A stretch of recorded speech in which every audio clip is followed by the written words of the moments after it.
అందరూ కూర్చుందాము, దేవుని యొక్క వాక్యాన్ని విందాం. దయచేసి ఈరోజు మరి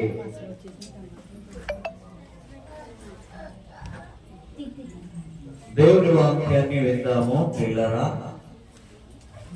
మనము ఈరోజు అంశము మనం ఆలోచన చేసుకున్నట్లయితే, మనము ప్రార్థన చేసినప్పుడు పవిత్రులుగా ఉండాలి.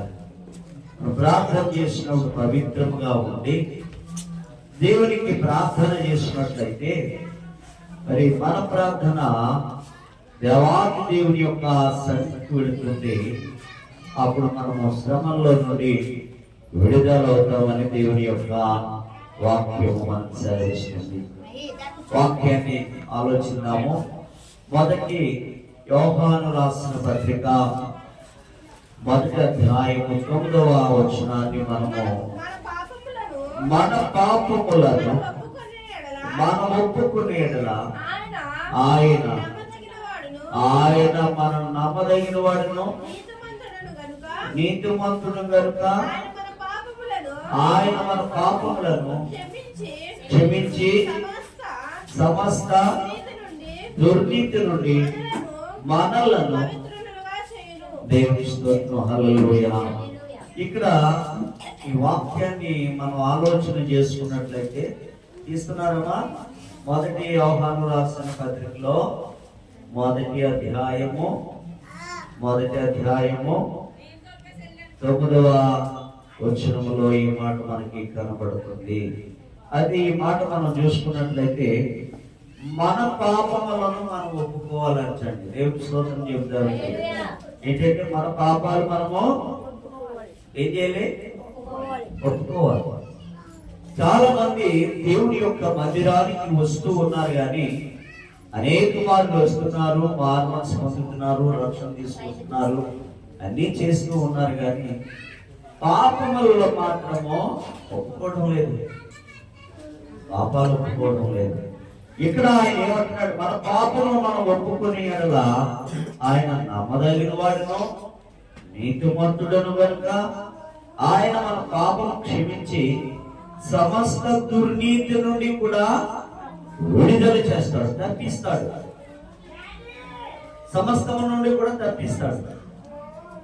అయ్యా మనం పలానా విషయంలో కష్టంలో ఉన్నాము, అయ్యా ఇంత కష్టం వచ్చింది ప్రభా అని అనుకుంటాం, కానీ మన పాపములు మనం ఒప్పుకొని ఆయన యందు మన ప్రార్థనలో నిలకడగా ఉంటే ఆయన మనం క్షమించి ప్రతి దుర్నీతి నుండి, ప్రతి ఆపద నుండి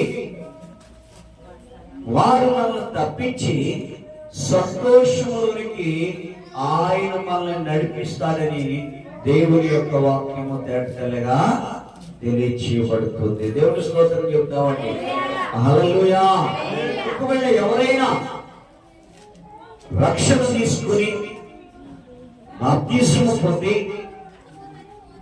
పాపములు ఒప్పుకోకపోతే దేవుడు మీ ప్రార్థన వినడు.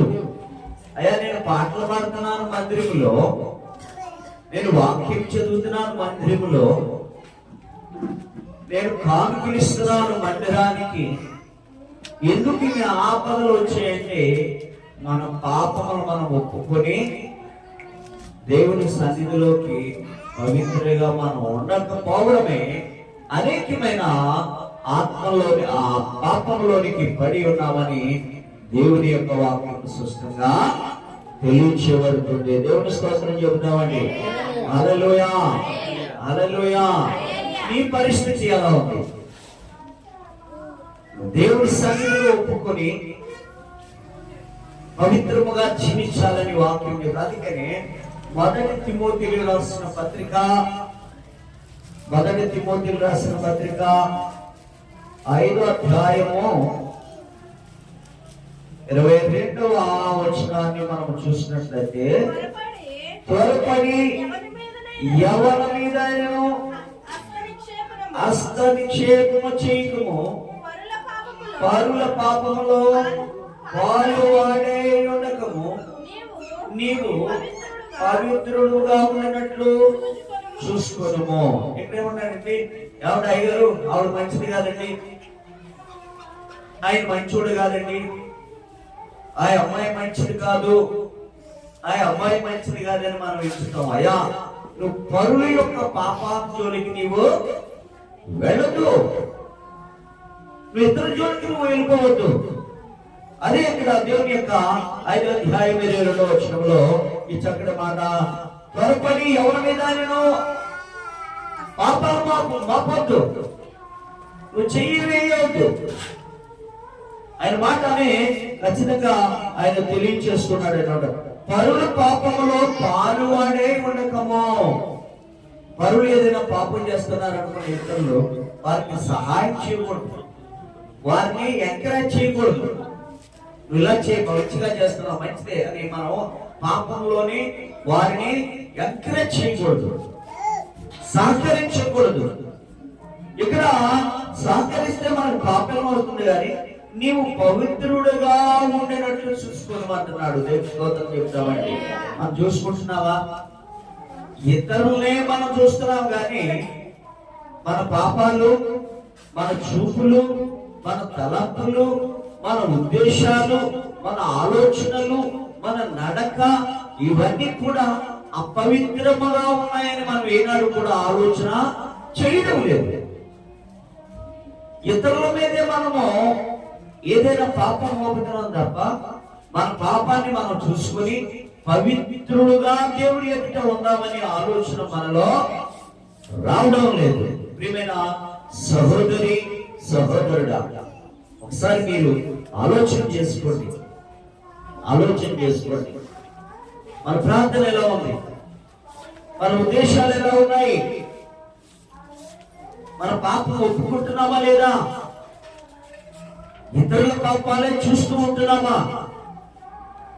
మన పాపాలను మనం కూడా ఒకసారి పరిశీలించుకోవాలా అనే మాటను మనం ఆలోచన చేసుకోవట్లేదు. యాకోబు రాసిన పత్రికలో 4వ అధ్యాయము ఒక మాట చూడండి, మంచి చక్కని మాట కనబడుతుంది.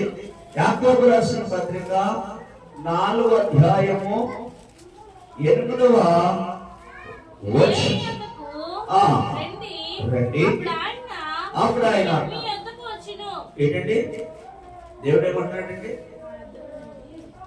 మనం మొట్టమొదటి దేవుని యొద్దకు రావాలి, దేవుని సన్నిధికి రావాలి, దేవుని సన్నిధిలో ప్రార్థన చేసుకోవాలి, దేవుని సన్నిధిలో ఆరాధించాలి, దేవుని సన్నిధిలో పాటలు పాడాలి, దేవుని సన్నిధిలో ఒప్పుకోవాలి. దేవుని యొద్దకు మీరు రండి. వస్తున్నారా? ఏయో పనులు పట్టుకొని మనం రావడం లేదు. ఏదో పట్టుకొని ఆలోచన చేసుకుంటున్నాం. మరి దేవుడి దగ్గరికి వస్తే నీ బాధ పోతుంది, నీ సమస్యలు పోతాయి, నీ చెడు తలపులు పోతాయి, నీకు ఆరోగ్యం ఉంటుంది. చదవమ్మా, మళ్ళా చదవండి ఆ వచనము. దేవుని యొద్దకు రండి, అప్పుడు ఆయన మీ యొద్దకు వస్తాడంటే. ముందు మనం చేసేది అయితే మనం దేవుడి దగ్గర రావాలి. మనం రావడం లేదు. రాకుండా అయ్యా ప్రార్థన చేయండి, నాకు ఇది కావాలి అది కావాలి అని అంటాం. కానీ నీవు ప్రార్థన చేసుకోవాలి, మందిరంకి వచ్చి ప్రార్థన చేయాలి, దేవుని సన్నిధిలో అడగాలి, మన పవిత్రంగా ఉండాలని ఒప్పుకోవాలి దేవుని సన్నిధిలో. అప్పుడు దేవుడి దగ్గరికి నీ వస్తాయి, నీ దగ్గరికి దేవుడు వస్తాడనమాట. ఒకసారి మరి మనం ఆలోచన చేసుకున్నట్లయితే జక్కీ గురించి, పొట్టి జక్కీ గురించి మనం ఆలోచన చేసుకున్నాం. చాలా సార్లు విన్నాము వాక్యాన్ని. ఆయన దేవుడు ఎవరో చూడాలని ఆశపడ్డాడు. ఆయన చెట్టు ఎక్కాడు. ఆ చెట్టు దగ్గరికి వచ్చిన తర్వాత దేవుడే ఆయన పిలిచాడు. దేవుని స్తోత్రం, హల్లెలూయా.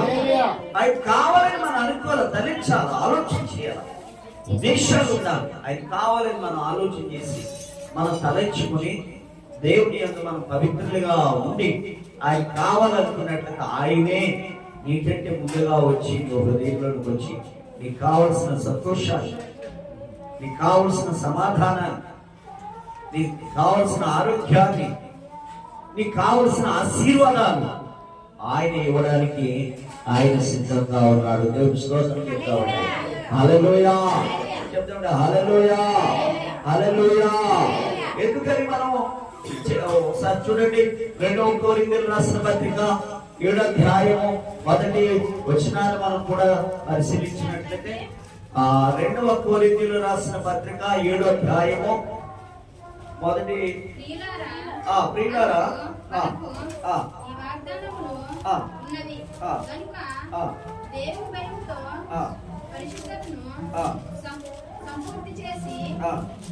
సంపూర్తి చేసుకొనుచు శరీరమును ఆత్మకును కలిగిన సమస్త కల్మషము నుండి మనలను పవిత్రులుగాను చేసుకొందును. దేవుని స్తోత్రం. హల్లెలూయా చెప్పండి అమ్మా, చెప్పండి. శరీరమునకును ఆత్మకు కలిగిన సమస్త కల్మషం నుండి మనలను పవిత్రులుగా చేయును. ఎంత చక్కని మాట అండి. శరీరము నుండి, ఆత్మ నుండి. శరీరం వల్ల ఆత్మ అపవిత్రమైపోతుంది. అందువల్ల దేవుని యొక్క వాక్యం అంటుంది, శరీరమునకును ఆత్మకు కలిగిన సమస్త కల్మషము నుండి మనలను పవిత్రులుగా చేయును. ఏం చేస్తుంది? పరిశుద్ధాత్మ దేవుడు చేస్తాడు. ఎలా చేస్తాడు? మనం ప్రార్థించాలి. మనం ప్రార్థిస్తేనే శరీరమును ఆత్మను పవిత్రముగా చేయని దేవుని యొక్క వాక్యము స్పష్టంగా తెలియచేయబడుతుంది. మరి శరీరము ఆత్మ కూడా పవిత్రంగా లేకపోయిందంటే కారణము మన పాపాలు ఒప్పుకోలేదు. దేవుని అన్ని కార్యాలు చేసినా ఏదో మన పాపాలు మనం ఒప్పుకోకే శరీరము నశించిపోతుంది. ఆత్మను, ఈ శరీరము ప్రత్యేకంగా ప్రక్కకు మళ్ళిస్తుంది అనమాట. దేవుని స్తోత్రం చెప్పినామండి. అందుకని మన చేతులు ఏమై చెప్పండి, మన చేతులు ఏమై చూడండి. యెషయా గ్రంథము 59వ అధ్యాయము 3వ వచనాన్ని మనం చూసుకున్నట్లయితే 59, మీ చేతులు రక్తము చేతను నీ వ్రేళ్ళు ఏంటండి? మన చేతులు ఎలాగండి? మన చేతులు ఎలా అయిపోయి చెప్పండి? రక్తముతో నిండి ఉన్నాయంట మన చేతులు. దేవుని స్తోత్రం చెప్తామండి. వ్రేళ్ళు పాప దోషములతో, అనేకమైన చెడు కార్యాలతో నిండి ఉన్నాయంట మన వ్రేళ్ళు. మన చేతుల్లో రక్తంతో ఉన్నాయండి. చాలా మంది మరి లోకంలో మర్డర్ చేస్తూ ఉంటారు, రక్తంతో కూడి ఉన్నవి. తర్వాత దోషములు చేస్తూ ఉంటారు, రేపులని, అపవిత్ర కార్యాలు, రకరకాల చెడు కార్యాలు మన చేతులతో మనం చేస్తూ ఉంటాం అన్నమాట. అందుకే దేవుడు మనం చేతులెత్తి ప్రార్థన చేసే, ప్రభువా ముందు నన్ను పవిత్రపరచు. మనం సరి చేసుకోకుండా, అయ్యా నాకు ఈ కష్టాలు వచ్చాయి, ఆ కష్టాలు వచ్చాయి, ఈ శ్రమలు వచ్చాయి, ఆ శ్రమలు వచ్చాయి అనుకుంటాం. ఏమన్నా అనుకుంటావా లేదా? ఏమన్నా అనుకుంటావా లేదా? ఎప్పుడు మన చేతులు పవిత్రపరచుకోలేము, మన వేళ్ళు పవిత్రపరచుకోలేము, మన శరీరము మన ఆత్మ కూడా శుద్ధి చేసుకోలేము. అయినప్పటికీ కూడా మనం ఏం చేస్తామంటే నాకు అన్ని శ్రమలు వచ్చాయంటాం. చూడండి, యోహాను రాసిన సువార్తలో 16వ అధ్యాయము 33వ వచనములో చక్కటి మాట రాయబడి ఉన్నది. చూస్తారా?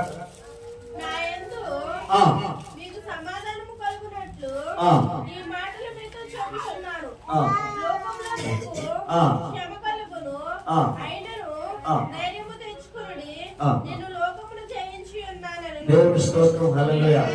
ఏమండి, లోకంలో మనకి ఏమవుతుందండి? చెప్పండి రా, ఏమొస్తాయి?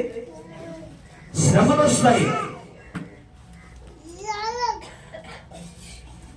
దేవుడు ఏమంటున్నాడు? నీవు నా యొద్దకు రా, నేను నీ యొద్దకి వస్తానంటున్నాడు.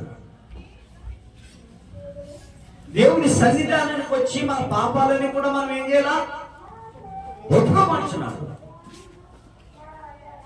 ఎందుకని? మన చేతులు రక్తముతో కూడి ఉన్నాయి, మన వేళ్ళు రకరకాల పాపములతో దోషములతో కలిగి ఉన్నవి. కాబట్టి మన ప్రార్థన ఆయన వినంటున్నాడు. అయ్యా నేను ప్రార్థనకు వస్తున్నాను, రక్షణ పొందాను, బాప్తీసం తీసుకున్నాను, అన్ని శ్రమలే శ్రమలే శ్రమలే అంటాము. కానీ ఈ వాక్యాన్ని మనం ఎప్పుడు కూడా ఆలోచన చేసుకోలేము. అలా చదవడే కనుక వాక్యాన్ని, నా యందు మీకు సమాధానము కలిగినట్లు ఈ మాటలు మీతో చెప్పుచున్నాను. ఏంటి ఏం కావాలని? మనకి సమాధానం కావాలి అని చెప్తున్నాడు. సంతోషం కావాలని ఆయన చెప్తున్నాడు. ఆలోచన, ఆయన మంచి ఆలోచన ఇస్తున్నాడు. మనలో సంతోషం కావాలి, ఆనందం కావాలంటే నేను మీకు సమాధానాన్ని నేను కలుగజేస్తాను. లోకంలో అనేకమైన శ్రమలు వస్తాయి. అయితే వీటినన్నిటినీ కూడా జయించేవాడు యేసు ప్రభుల వారు ఒక్కరే. దేవుని స్తోత్రం చెప్తామండి. అందరూ చెప్తా హల్లెలూయా, అందరూ చెప్తా హల్లెలూయా. శ్రమలు అనేకమైన వస్తాయి. ఆ శ్రమలన్నిటిని కూడా విడుదల చేసేవాడు యేసు ప్రభుల వారు మాత్రము ఒక్కరే. ఈ లోకంలో నీకు ఇల్లు లేదా, నీకు ఆస్తి లేదా, నీకు భూమి లేదా, నీకు చదువు లేదా, నీకు ఉద్యోగం లేదా, ఎన్నో శ్రమల్లో ఉన్నావా?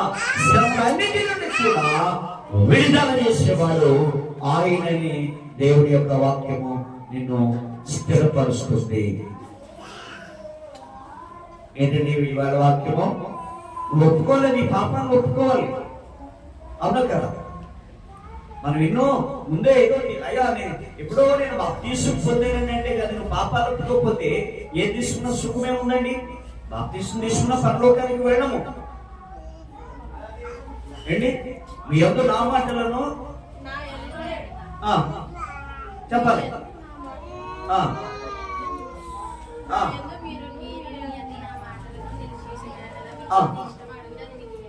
దేవుడి మాటలు మీ అందు ఉన్నాయా? ఆయన మాటలు మన హృదయంలో నిలిచి ఉన్నాయా?